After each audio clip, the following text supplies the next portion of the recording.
সমগ্র রাঢ়বঙ্গে আজ থেকে সূচনা হলো নবান্ন উৎসবের। লক্ষ্মী মাস অঘ্রাণে বর্ধমানের দেবী সর্বমঙ্গলা মন্দিরে পুজো দিয়ে শুরু হলো উৎসব। আচার মেনে নতুন চালের পরমান্ন দেবতার উদ্দেশ্যে অর্পণ করা হলো। সকাল থেকে মন্দিরে চলছে পুজো পাঠ। নতুন চালের ভাত, পায়েস, পোলাও ও 24 রকম পদ রয়েছে ভোগে। গুঁড়ো চাল, গুড়, ফল, ক্ষীর দিয়ে তৈরি মায়ের মুখান্ন বিতরণ করা হচ্ছে ভক্তদের। ঘরে ঘরে তৈরি হচ্ছে পিঠে, পুলি, পায়েস।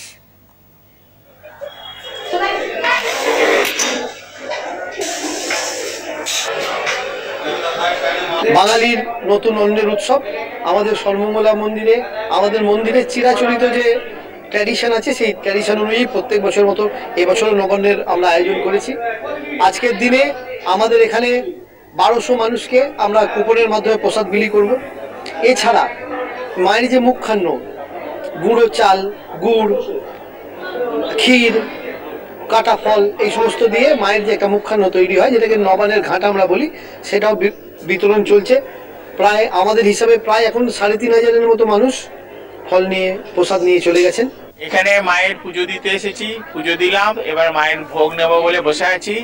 কালকে ভোগের কুপন কেটেছি, আর এই বেলা 1টা থেকে মায়ের ভোগ দেওয়া হবে, তার জন্য 3-4 ঘন্টা ধরে বসে অপেক্ষা করছি। আর গতকালও ভোগের কুপন কাটতে গিয়েও 4-5 ঘন্টা অপেক্ষা করতে হয়েছিল লাইন দিয়ে। আর মায়ের ভোগ আমরা খুবই ভালোবাসি, প্রতি বছরই আসি।